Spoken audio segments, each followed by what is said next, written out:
a gente cria, inspira e transforma.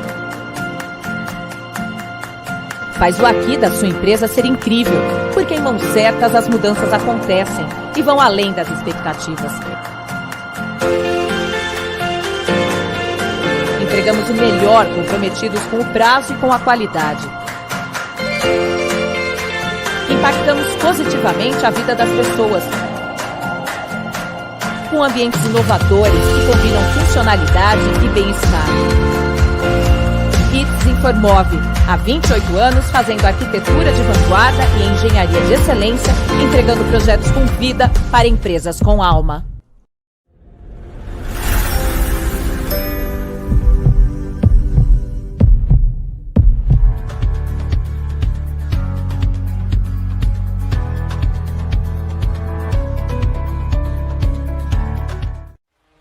Somos uma empresa que há mais de 13 anos investimos em tecnologia e capacitação para levar o supply chain da sua empresa a um outro nível.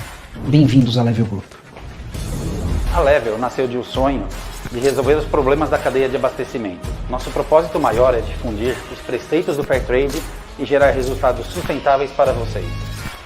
Nosso time de soluções e tecnologia é altamente especializado na transformação digital dos processos de supply chain. Você prioriza o seu negócio e nós cuidamos da gestão dos seus serviços, garantindo a continuidade e a eficiência das suas operações. Nossos profissionais são especializados e continuamente capacitados para garantir a melhor compra e o compliance da sua organização. Então, se você pensa em supply chain, a Level sempre terá uma solução para atender. Somos One Stop Shop.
Parece mais um dia normal nos escritórios Regos, mas não é. Eu vou mostrar um pouquinho da minha rotina aqui no escritório para vocês. Então vem comigo, vocês vão conhecer um pouco mais. Vocês vão conhecer um pouco da minha rotina aqui dentro, como são as minhas manhãs no escritório. E depois eu vou mostrar um pouquinho de como a nossa ONG trabalha e como a gente está instalado aqui nos escritórios Regos.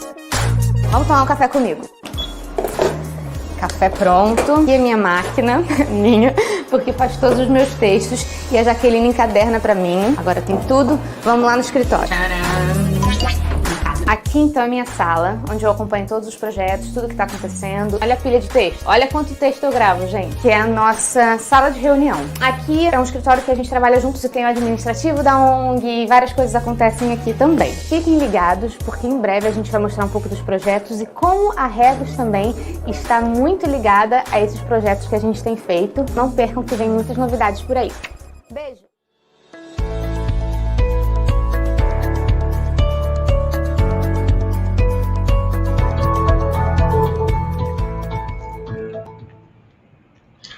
Olá a todos, sejam muito bem-vindos ao InTalks CEO. Sou o Thiago Alves, CEO da Regos e do Spaces no Brasil, host do InTalks. E hoje temos aqui um convidado especial para falar como devemos entender essa nova tributação do digital que está acontecendo aí no mundo e no nosso país. Queria dar boas-vindas ao querido Rubens Charlac, ele que é sócio fundador da Charlac, advogado, grande cliente da Regos. Seja bem-vindo, Rubens. Muito obrigado, Thiago. É um prazer estar aqui com vocês. Muito bom, gente. O Rubens vai falar desse tema que é tão interessante, afinal de contas, a gente está vivendo essa transformação digital, né? E a digitalização de tudo ao mesmo tempo. E o que isso influencia na questão legal, especificamente na questão tributária. Rubens, que já esteve comigo lá na Forbes Brasil, né, Rubens? Uma live que foi super bacana lá numa sexta-feira, ano passado, no finalzinho, vou deixar o link aqui também para o pessoal reviver aquela live, que foi muito legal. A gente falou de LGPD e hoje a gente vai trazer esse outro tema aqui. Você que está conectado aí no Intalks pode participar de várias formas. Como sempre, lembre-se que a gente está ao vivo tanto no LinkedIn quanto no YouTube, então você pode acompanhar nos dois canais, né? Queria lembrar todo mundo de comentar de onde está assistindo, para a gente conhecer nossa audiência, né? Comentar pelo menos aí a cidade de onde você está assistindo e de onde está assistindo, né? De casa, do escritório, da praia, queremos saber aí, para conhecer nossa audiência. Não pode ir praia, hein, pessoal, tá proibido durante esse período.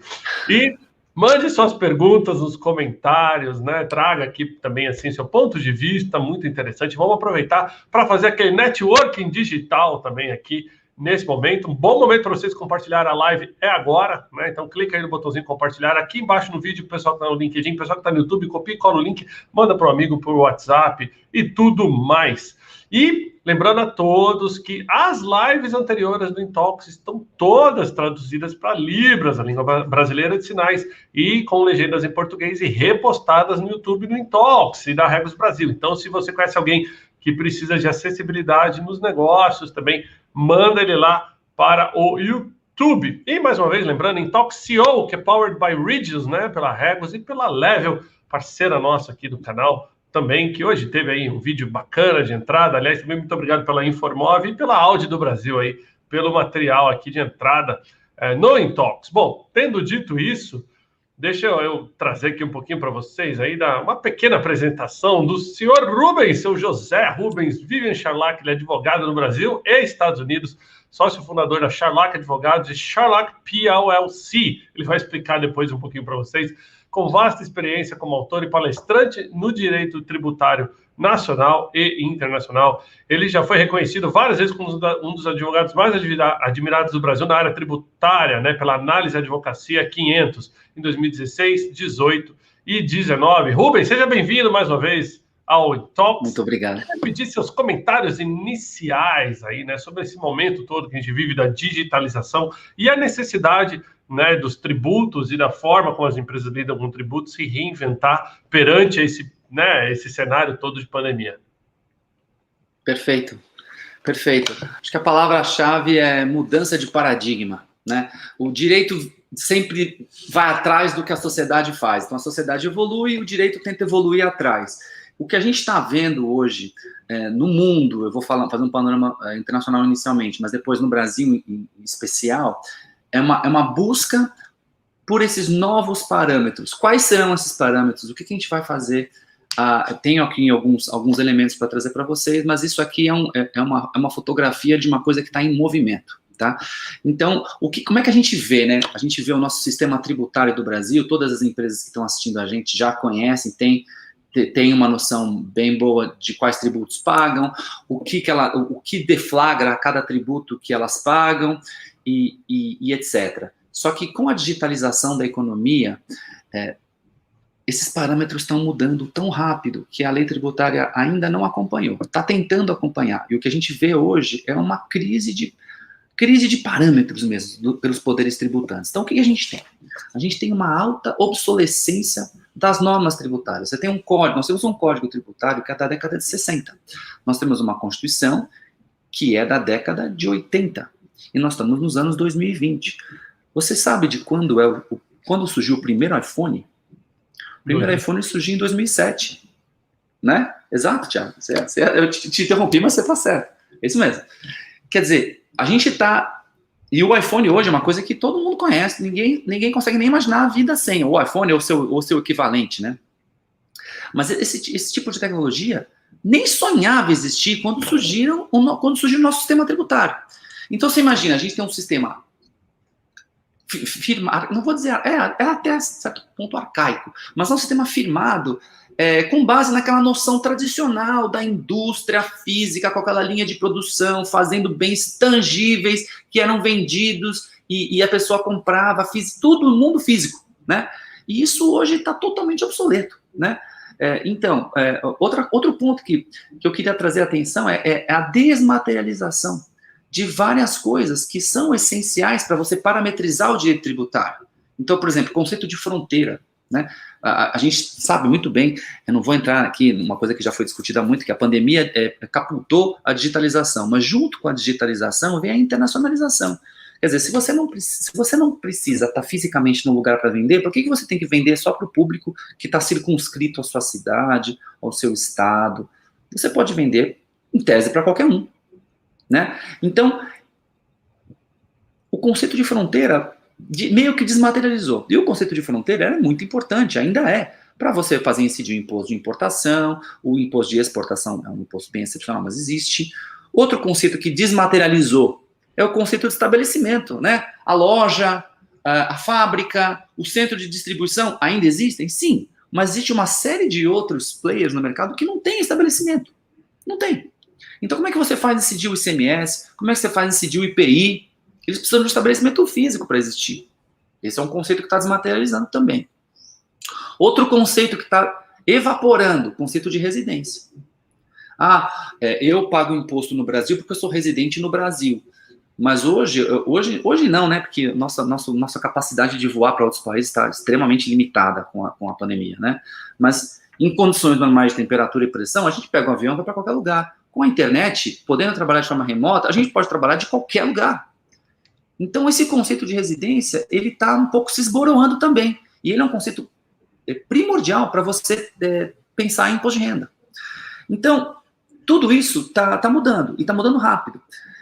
Você tem aí, falando um pouquinho já do conceito internacional, né, do que se tem discutido de forma, no âmbito internacional da OCDE, quando se pensou em 15 ações para se fazer uma harmonização das normas tributárias das principais economias, uma das ações era entender a economia digital e tributar a economia digital, né? Como endereçar a tributação da economia digital.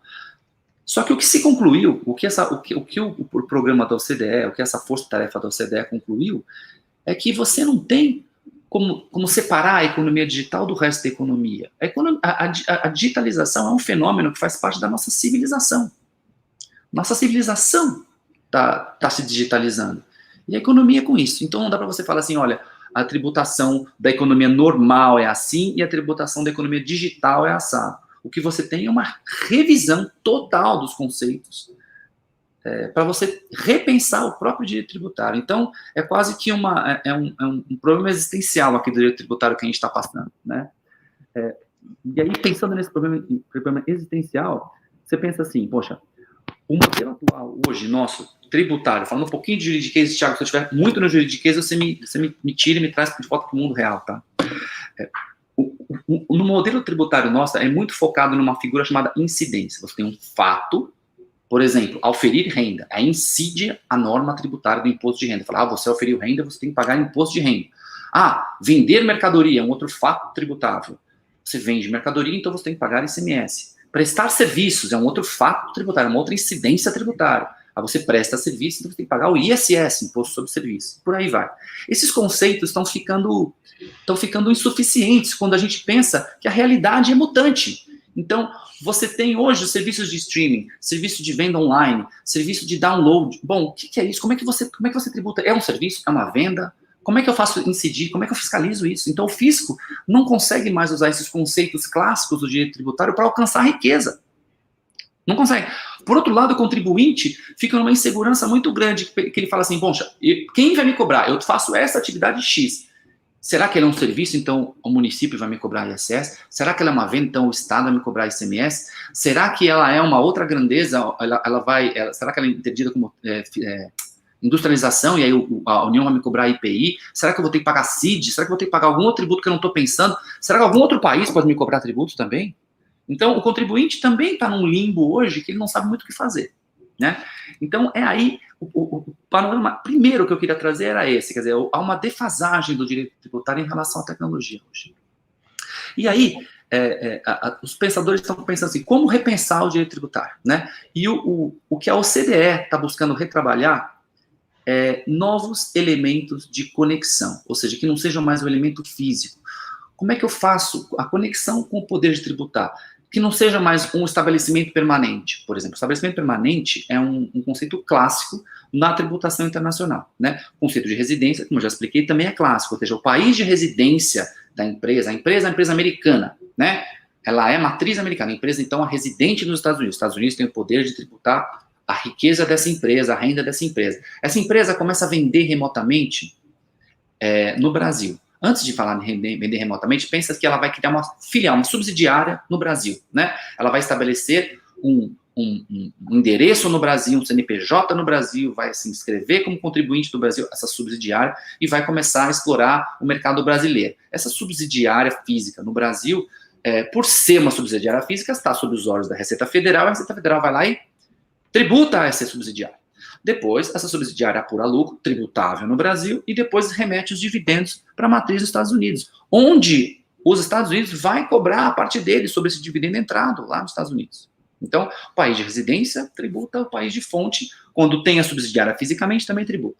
Agora pensa assim, e se essa empresa americana explora o mercado brasileiro sem uma subsidiária aqui no Brasil? Como é que o Brasil vai tributar isso? Como é que o Brasil tributa essa situação, né? Eu vou falar um pouquinho disso e vou trazer para vocês o que a OCDE está, então, querendo criar consenso em torno. O que a OCDE está querendo fazer? Criar um novo elemento, o elemento exploração do mercado, o elemento presença não física, presença econômica, exploração do mercado, independentemente de se ter um estabelecimento permanente naquele país no mercado. É isso que a OCDE está querendo criar um consenso através dessa força-tarefa que envolve a OCDE, envolve o G20, e inclusive o Brasil faz parte dessa discussão. Agora os Estados Unidos também faz parte, os Estados Unidos é contra. Então, o que está acontecendo na OCDE? A OCDE e o G20, nessa ação do BEPS, fase 2, criou um direito tributário novo. Criou não, está conversando para criar um direito tributário novo, que é o direito dos países onde está o mercado poder cobrar uma fatia do lucro da multinacional que explora o mercado. E aí você pensa assim, mas como é que eu calculo esse lucro? Porque se eu tenho, por exemplo, um Facebook, porque o Facebook está aqui, o Google está aqui, né? As grandes empresas têm uma certa presença no Brasil já física, né? Mas pode não ter. E tem países em que ela não tem, em que ela explora totalmente de forma remota. Ela vende anúncio, ela coleta informação e vende a informação de usuário, ela faz uma série de atividades de forma 100% digital, de forma 100% remota e de forma 100% estrangeira, de fora do país, alcançando aquele usuário. Como é que o país onde está o usuário tributa isso? Primeira pergunta, ele pode tributar? Ele tem poder para isso? Será que os outros países, por exemplo, o país de residência, diga-se, em sua grande maioria, os Estados Unidos, vai deixar isso acontecer? Né? Então, o cenário internacional hoje está muito nesse pé.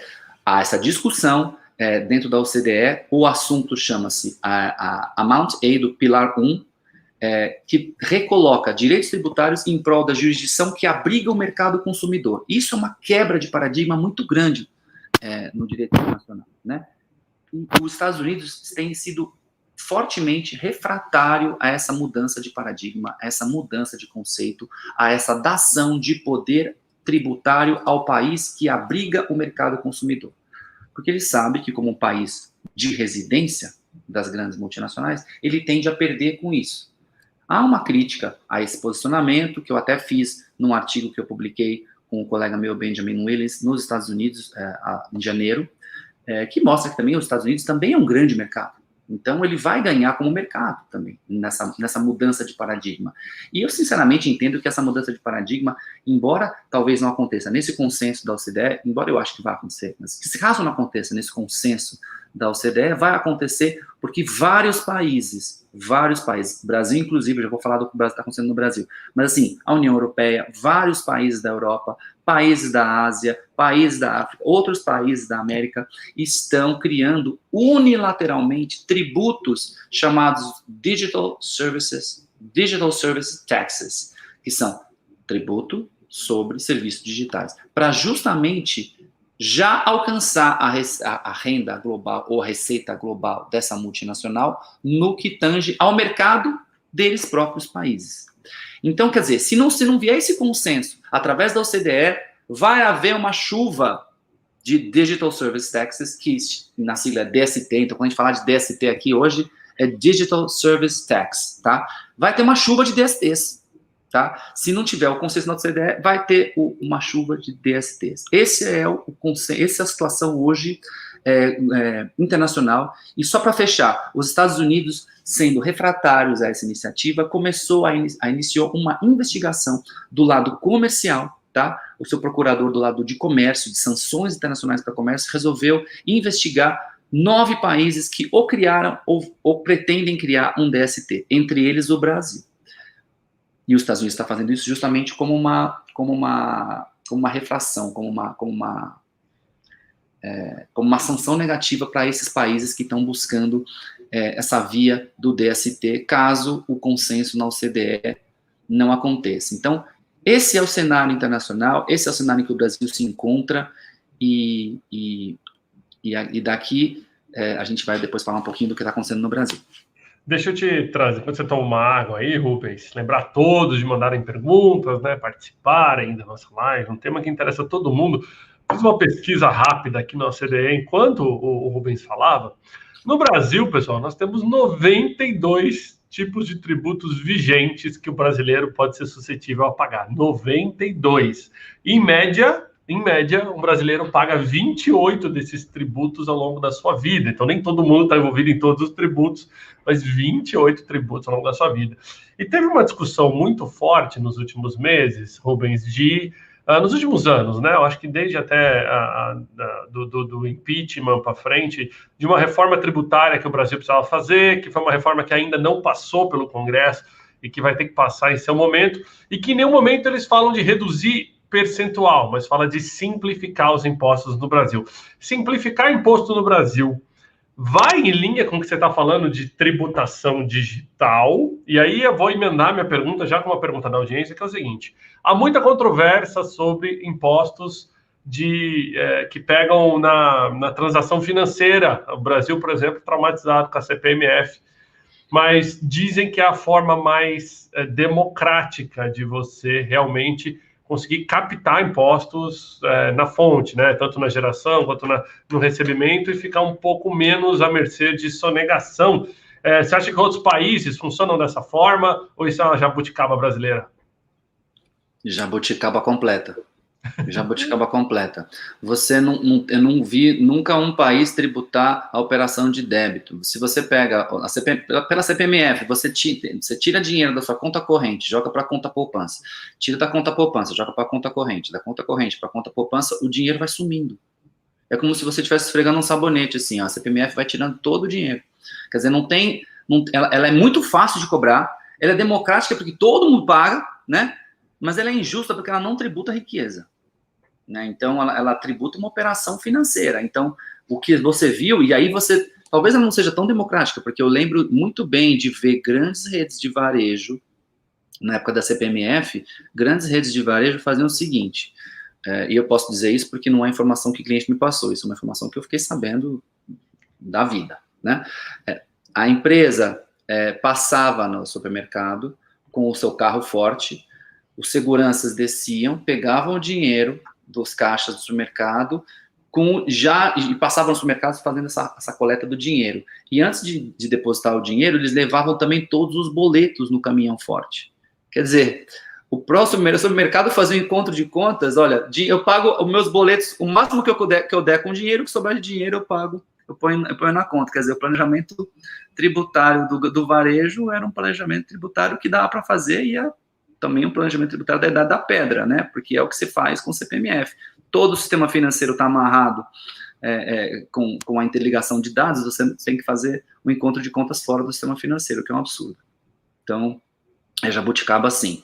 Né? E aí, puxando um pouquinho a tua pergunta com relação à reforma tributária, ela simplifica as incidências, ela começa a unificar alguns tributos, ICMS, ISS, virou imposto sobre vendas de bens e serviços, né? com diferentes siglas, dependendo da emenda constitucional, imposto sobre o valor adicionado, imposto sobre bens e serviços, houve uma simplificação, IPI, PIS, COFINS, tudo virou um grande imposto sobre bens e serviços. Essa simplificação em si não encostou na tributação digital. Ela não é uma mudança geral de paradigma para adaptar o sistema tributário ao sistema, à economia digital, à vida digital. Mas a gente vai ver, né, no final, um pouquinho mais para frente na apresentação, que alguns conceitos, sim, estão sendo ampliados para começar a fazer frente a essa necessidade de se tributar coisas que não sejam aqueles fatos específicos das incidências. Vender mercadoria, prestar serviço, auferir renda. Como é que eu saio disso? Quer dizer, quando eu faço um download, é uma mercadoria ou é um serviço? O que é isso, né? Quando eu faço uma reunião remota, quando eu atendo um cliente, entrego um objeto feito sob encomenda, mas de uma forma totalmente virtual, imaterial, o que é isso? É um bem? É um serviço? É um intangível? O intangível é a grande incógnita hoje, né? E você vai ver, eu vou falar um pouquinho disso, uma das tendências no Brasil é tributar cada vez mais o intangível, tá? Então, pensando um pouquinho, então, no Brasil, fazendo também um gancho com as tuas perguntas, pensando um pouquinho no Brasil, já falei do contexto internacional, o que a gente tem de novo no Brasil dentro desse parâmetro de digital, né, de tributação do digital? Você tem hoje 4 propostas para um DST brasileiro, Digital Service Tax brasileiro. Você tem uma proposta, tudo proposta de lei, tá? Uma proposta de tratamento especial do ICMS em vendas multicanal, o que é um reflexo direto da economia digital e também um reflexo da tendência do omnichannel, né? O principal dos quais é a internet, e a internet hoje faz não só a venda online, mas o pick-up, você pega a mercadoria no estabelecimento de uma rede filiada, vou falar um pouquinho disso.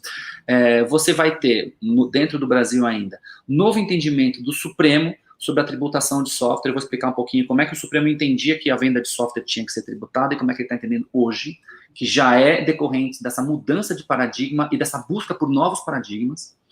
E você tem a progressiva ampliação da tributação, como eu te disse, dos intangíveis. Então, eu posso continuar aqui? Posso continuar? Podemos. Se você quiser trazer esse material de apoio que você comentou, está até aqui na tela de vendas multicanal, é esse? Ainda não, eu vou chegar lá. Eu vou começar primeiro falando das 4 propostas de DSTs brasileiro, né? Eu não vou falar de cada uma, eu não vou cansar todo mundo, mas vou trazer, mostrar que o Brasil está nessa onda desses países que não está esperando a OCDE chegar num consenso para começar a tributar quem mexe com o mercado. Então, mexeu com o mercado brasileiro, vai ter uma tributação, vai ter um DST, né? Então, hoje a gente tem 4 projetos de lei, tá? 4 projetos de lei, um cria CID digital, o outro cria um regime diferenciado de COFINS, o outro cria uma contribuição social específica sobre os serviços digitais, e assim vai. Mas o que esses 4 projetos de lei têm em comum, tá?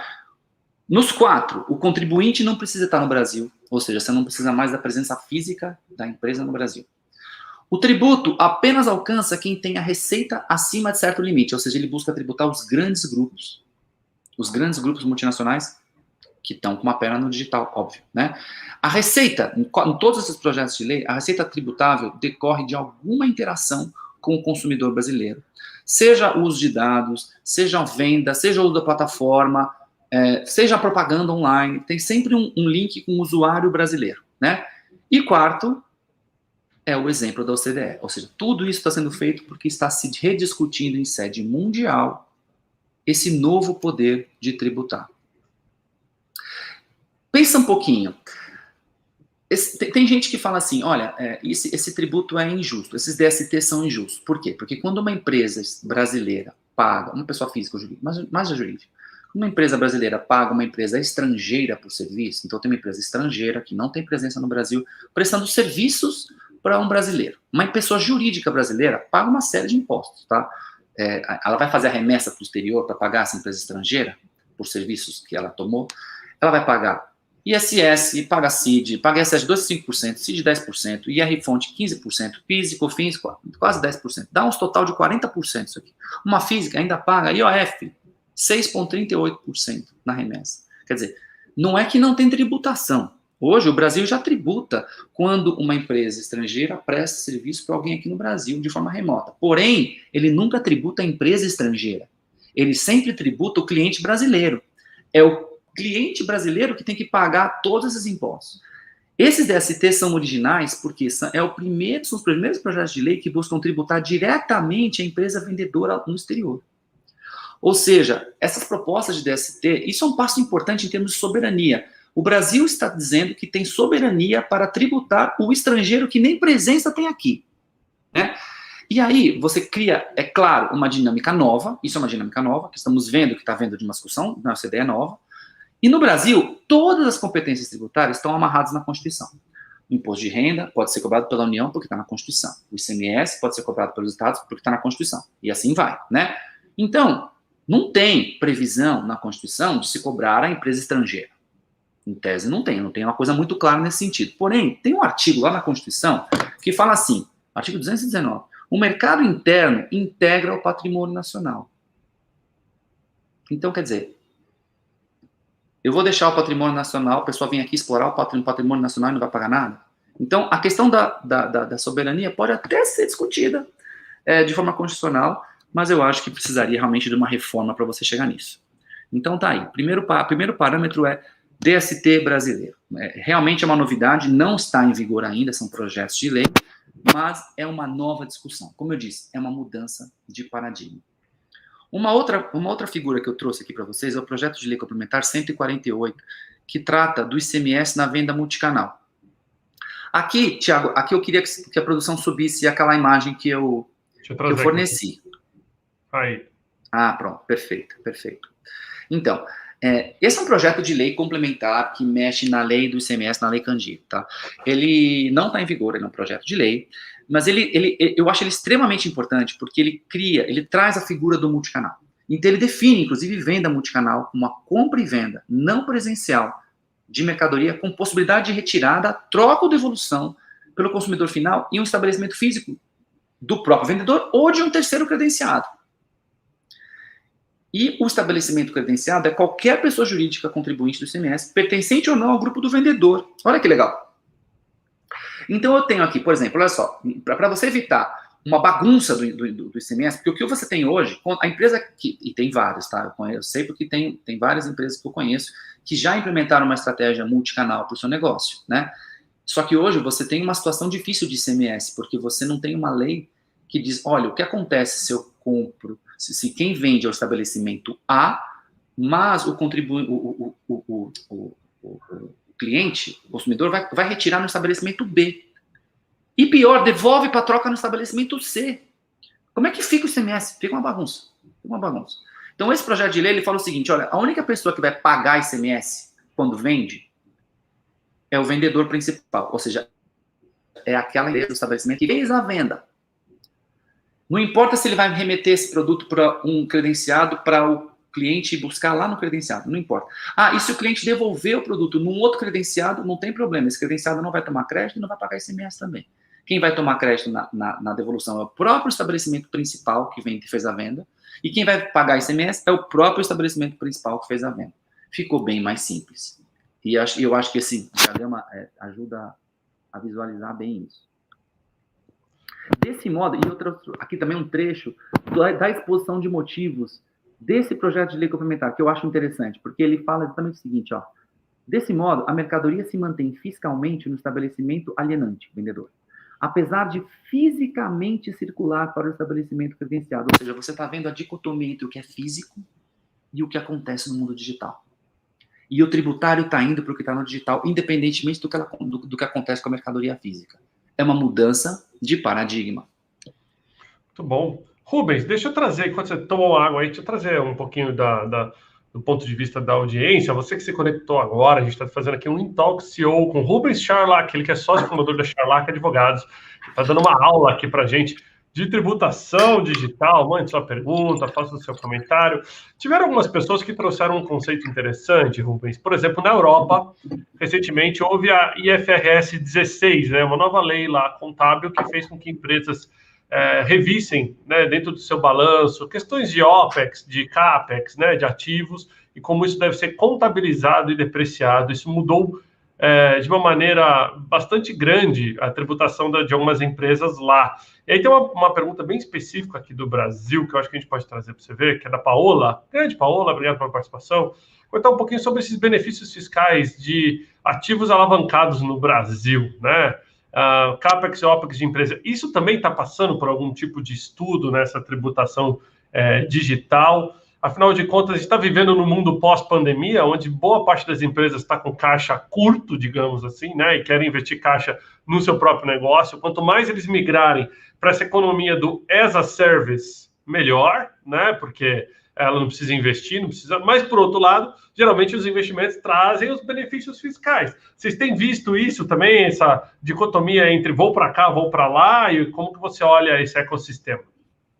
Eu acho que não tem muita dicotomia, né? Eu vejo assim, ativos alavancados, a pergunta, né?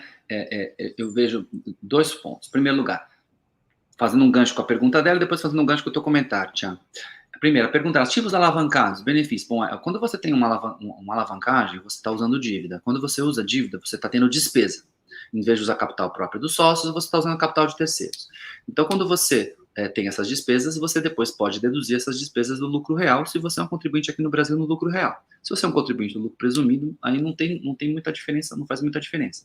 Agora, indo para o campo do digital, o que eu vi de discussão até agora é essa questão do imposto de renda da forma internacional, ou seja, quem pode tributar pelo imposto de renda as vendas remotas, as vendas de serviço remoto, como eu expliquei que a gente está tendo de discussão na OCDE.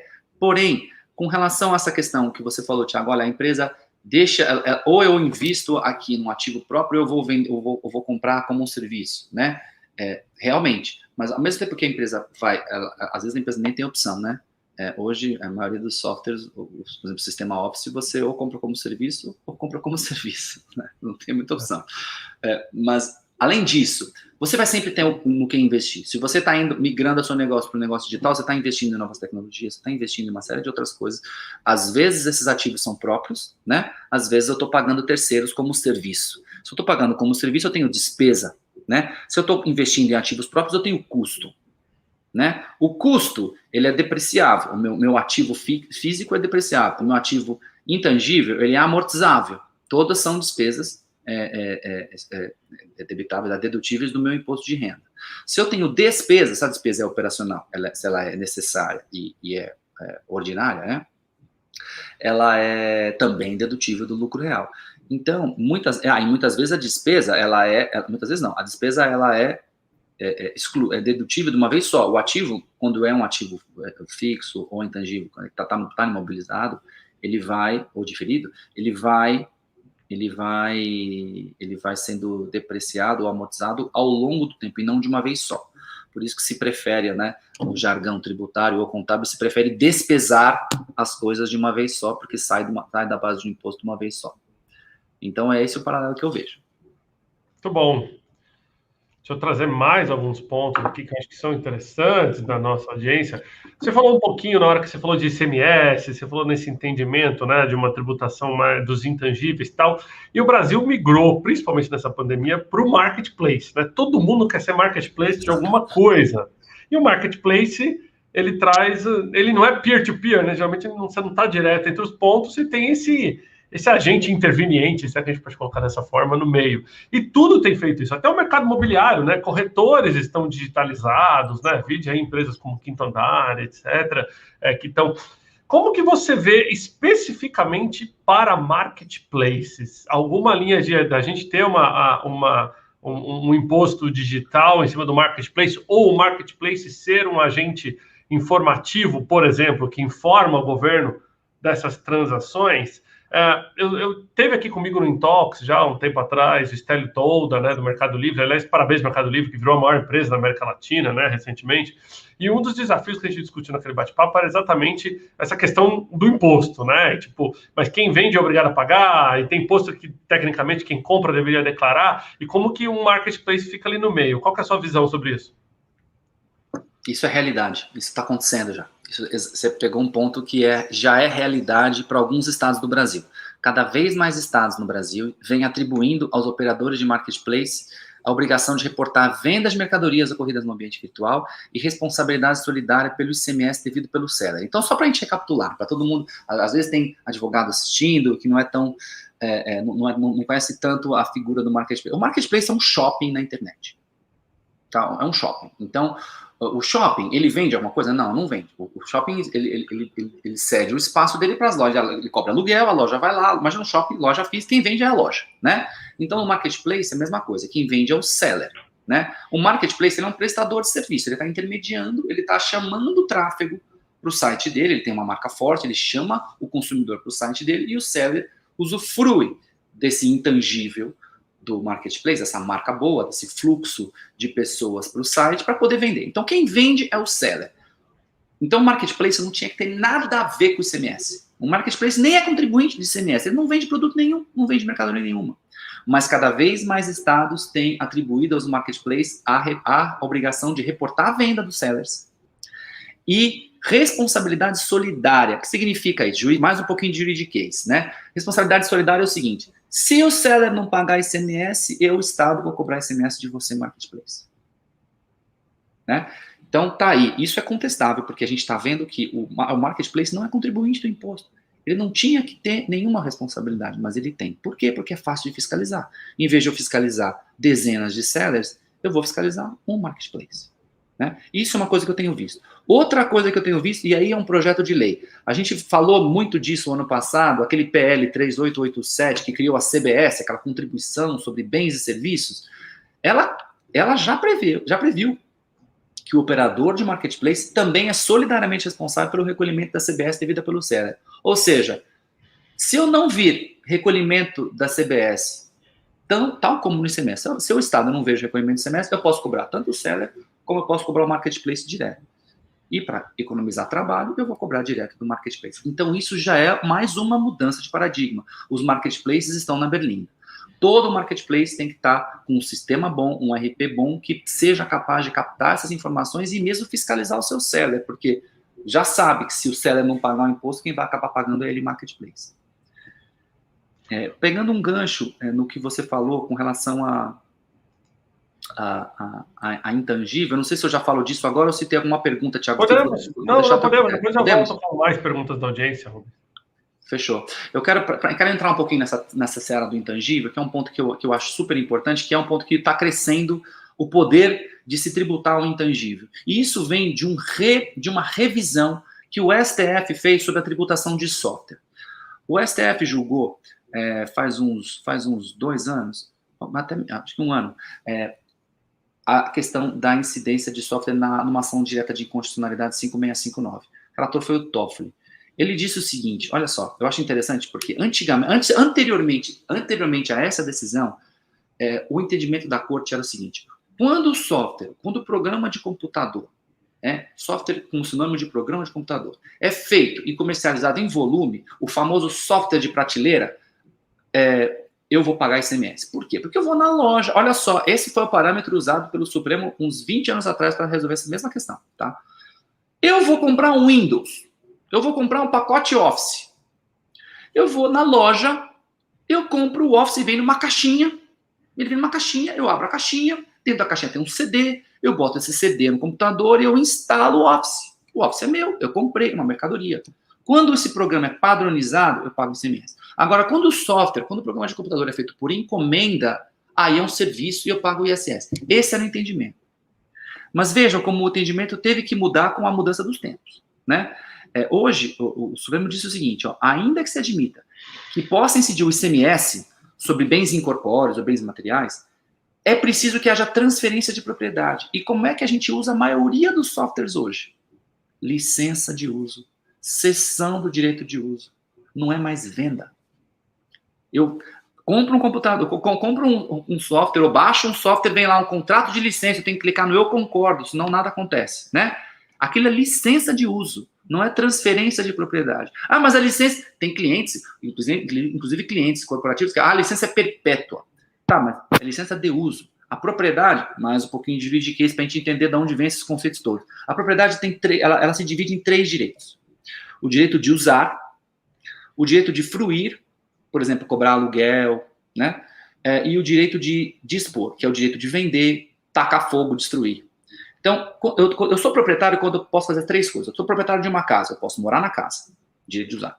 Eu posso alugar essa casa e receber aluguel, direito de fruir. Eu posso vender a casa, direito de dispor. Propriedade é sempre os 3 direitos. Licença de uso, eu só estou dando o direito de usar. Eu não dou o direito de alugar e nem o direito de vender a licença. Então, por isso que não é venda de propriedade. E não sendo venda de propriedade, a licença de uso é só um serviço. E, portanto, incide o ISS. Mas o ISS, aí a gente entra numa outra discussão, que é uma outra revisão de conceito que era básico do direito tributário. O ISS é o imposto sobre serviço. O que é prestar serviços? Doutrina pacífica, até muito pouco tempo. Serviço é a obrigação de fazer. A venda de mercadoria é uma obrigação de dar. Eu vou te vender um celular, eu te entrego, obrigação de dar, cumprir, você me paga. Obrigação de fazer, eu vou fazer um parecer, eu advogado, eu vou escrever um parecer para você, eu tenho que fazer, eu vou pintar uma parede, eu vou fazer uma coisa para você, eu vou fazer um programa de computador, eu faço. Agora, o ISS era um imposto que sempre incidiu sobre obrigações de fazer, tá? Só que o Supremo também está revisitando esse tema.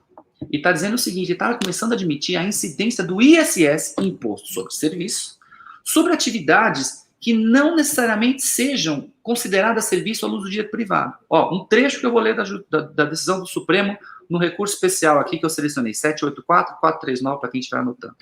Embora a lei complementar não tenha plena liberdade de qualificar como serviço tudo aquilo que queira, a jurisprudência do Supremo Tribunal Federal não exige que ela inclua apenas aquelas atividades que o direito privado qualifica como tais. Ou seja, pode ser outra coisa que não seja serviço, desde que haja um benefício, eu posso tributar. Olha que diferente. E aí, esse mesmo pensamento de expandir o ISS para cobrar serviço, seja um software que é otorgado a você como uma licença de uso, seja algum intangível, algum bem imaterial que eu ganhei de você, eu vejo essa realidade em vários outros pontos. E aí eu peço um gancho para a tua pergunta inicial, Tiago, que era aquela questão da reforma tributária. Você falou, a reforma tributária está adaptada, está buscando adaptar o sistema tributário à nossa vida digital? Muito pouco. Mas nesse ponto do intangível, ele está. Então ele vai lá, a PEC 110. Nós temos 3 PECs, né? 3 PECs que estão rolando.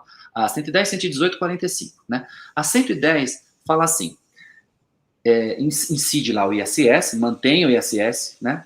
Só que ele fala assim, incide sobre serviços de qualquer natureza, vírgula, entendidos como fornecimento de bens intangíveis. Nossa, ampliou demais, não é mais uma obrigação de fazer, é qualquer bem intangível. Então, isso é um ponto. Outro ponto, as outras PECs da reforma tributária falam assim, o IBS, aquele imposto sobre bens e serviços que eu falei que vai aglutinar ISS, CMS, PIS, COFINS, um monte de tributo, uma coisa só, ele incide sobre tudo que é bem e serviço, inclusive a exploração de bens, direitos tangíveis e intangíveis. E a própria CBS aqui, naquele projeto de lei que a gente já comentou, a do Guedes, também cria a ideia do intangível, tá? Faz incidir sobre intangível também. Então tá aí, o direito tributário está buscando alcançar essa tributação dos intangíveis. Muito bom. Rubens, a gente está caminhando aqui para a reta final, né? A gente trouxe aqui uma aula para vocês aqui. Rubens, que traz de maneira muito didática, e se estava preocupado com o juridiquês, não precisa ficar preocupado, não, porque passa de uma maneira muito didática mesmo. Para caminhando para a reta final, queria entrar em algumas perguntas e respostas mais ou menos rápidas contigo aí.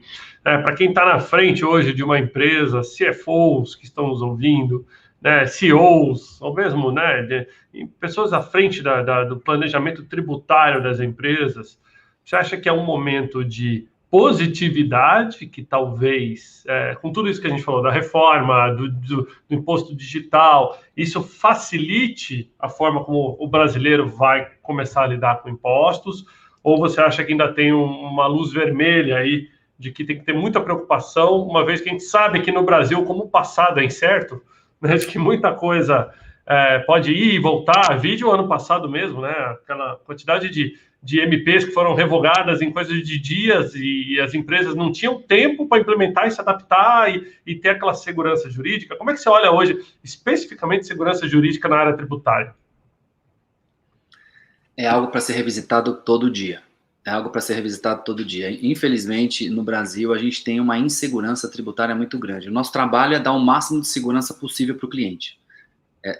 Tá acompanhando todas as tendências, entendendo o negócio do cliente. Uma coisa que a gente faz é entender muito bem o negócio do cliente, para poder desenhar a tributação que melhor se adapta à realidade do cliente. Muitas vezes a gente vê a empresa falando assim, olha, eu vi isso aqui no mercado, meu concorrente faz diferente, ou então eu faço assim, mas olha, eu vi o outro fazendo diferente. A gente tem que sempre levar em consideração as especificidades do negócio, os riscos envolvidos e o entendimento do fisco, né? A gente busca acompanhar de perto o entendimento do fisco. Existe uma série de coisas que a gente tem que olhar, né, como advogados na área tributária. A gente não olha só a lei escrita, a gente não olha só o regulamento ou a instrução normativa. A gente também acompanha o entendimento do fisco, seja em resposta de consulta, seja em jurisprudência administrativa, primeiro grau, segundo grau, e seja na parte judicial, o entendimento das coisas. A gente nunca espera, em todo o planejamento tributário, nunca se espera que tenha que ser explicado por um juiz, né? Mas se for, que bom, que vai ter que ser o mais sólido possível. Esse é o nosso trabalho. O nosso trabalho é justamente esse. Muito bom. Dar essa segurança. Muito bom. Tá aí, pessoal. Já tinha algumas perguntas nesse sentido de segurança jurídica, endereçada aí pelo Rubens. Rubens, a gente caminha aqui para os últimos minutos. Queria, na verdade, pedir um pouquinho aí de licença. Deixa eu aproveitar para mostrar aqui, né, um pouquinho da informação da Charlac aqui para o pessoal conhecer. Então, quem não conhece ainda, pessoal, vocês vão entrar no site da Charlac Advogados. Deixa eu jogar aqui na tela para vocês verem. Tá, então, charlac.com.br, né, como soletra tá fácil aí, ó. Então, vocês podem conhecer mais. Muito legal aqui, né? O site traz muitos dados interessantes e tudo mais aqui. Traz a equipe da Charlac também, bem legal, que inclusive já, como eu disse antes, tiveram com a gente lá na Forbes Brasil. Super bacana. Deixa eu aproveitar, afinal de contas, temos aqui um cliente da Regus, né? E seria muito bom saber o seguinte, cara, com toda essa transformação digital e toda essa questão toda do trabalho híbrido, né? Como que está sendo para vocês a experiência, né, dos escritórios flexíveis nesse período? Tem complementado o trabalho híbrido? Demais, demais. Tem sido uma maravilha. Para nós tem sido incrível. A gente realmente mudou o jeito de trabalhar o ano passado. Nós fechamos o escritório físico com a decretação daquelas semanas em março, quando todo mundo entrou, a gente entrou também. Estamos trabalhando de forma remota desde então. E daí migramos do nosso escritório físico tradicional para a Regus. E a Regus, para nós, tem sido muito bom, tem sido uma mão na roda mesmo, porque é o momento que a gente tem para se encontrar, para se reunir. A gente busca deixar as reuniões para fazer na Regus, e a gente busca fazer os trabalhos intelectuais, cada um na sua casa, e aí a gente consegue aproveitar o que tem de bom de estar junto, né? Trocar ideia, fazer a reunião, chamar aquela conversa na frente do café, ou aproveitar aquela apresentação com PowerPoint na tela para todo mundo ver junto e discutir, para esses dias de Regus. Ao passo que a gente, é claro, está conversando todo dia, mas consegue fazer um trabalho mais profundo, intelectual, cada um na sua própria sala de casa. Muito bom, muito obrigado, bom saber, né? Trabalho híbrido, que é o novo normal das empresas. Pessoal, deixa eu também compartilhar aqui o perfil do Rubens no LinkedIn. Então, o pessoal que está no LinkedIn, que não siga o Rubens, ele está marcado aqui no enunciado da live, mas vocês também podem procurar aí pelo Rubens Charlac e está conhecendo um pouquinho mais do trabalho do Rubens. Rubens, você me permite, antes de eu te passar aí para a nossa última pergunta, deixa eu divulgar as próximas lives aqui, que vai ser bem bacana. Claro. Essa semana vai estar super agitada. Começando pelo dia 24 de março, aqui no Intox, o Victor Gonçalves vai estar conversando com o Bernardo Fernandes, do Telecine, sobre como o RH se torna protagonista da cultura das empresas, no Intox Digital Powered by Verity. Dia 25 de março, 11h30, eu converso com o Danilo Giangiacomo, VP de criação da Isobar. A gente vai estar falando das novas estruturas para empresas, né, com conversas mais relevantes, bem legal aqui no Intox CEO, às 11h30 da manhã, e também no dia 25, à noite, 7 horas da noite, no Intox especial sobre o crescimento das redes de franquias em cenários adversos.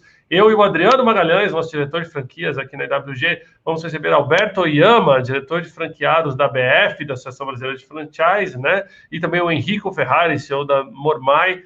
A gente vai estar falando, então, de como o mercado de franquias tem se posicionado de maneira muito interessante, Rubens, mesmo durante a pandemia, né? Então vai ser bem legal. Então fiquem ligados, pessoal. Quarta-feira, 11h30, Digital. Quinta-feira, 11h30, CEO. E 7 horas da noite, esta live que vai acontecer especial aqui no LinkedIn. Tendo dito isso, Rubens, te mandar uma pergunta final, que o pessoal mandou aqui para a gente, que eu acho que é bem interessante, né?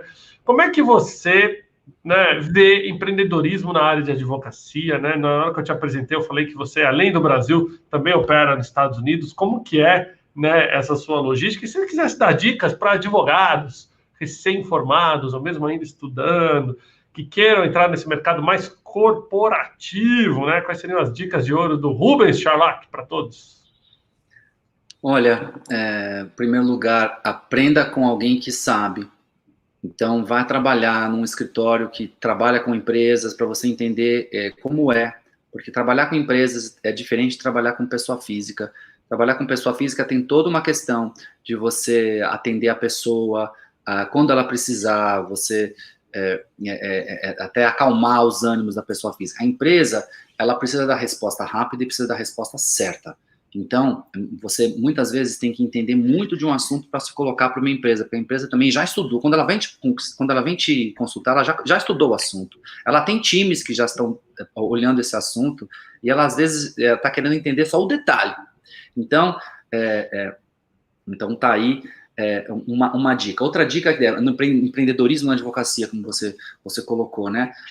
Eu sou favorável que quem tem vontade de ter o próprio escritório, que tenha. Existe espaço, hoje a digitalização democratizou demais, então você pode ter a sua prática, você pode, com pouco investimento, montar o seu site, e você pode ter clientes te procurando. Há sempre necessidade de você aderir aos padrões éticos, você tem que sempre obedecer aos padrões éticos da OAB, e aí, fazendo um paralelo, quando você pensa em expandir sua prática para o exterior, você raramente vai conseguir equivalência do seu diploma brasileiro. O direito, ele é territorial, né? Ele é um direito de um país, né? Quando você sai desse país, você muitas vezes precisa aprender o direito daquele outro país.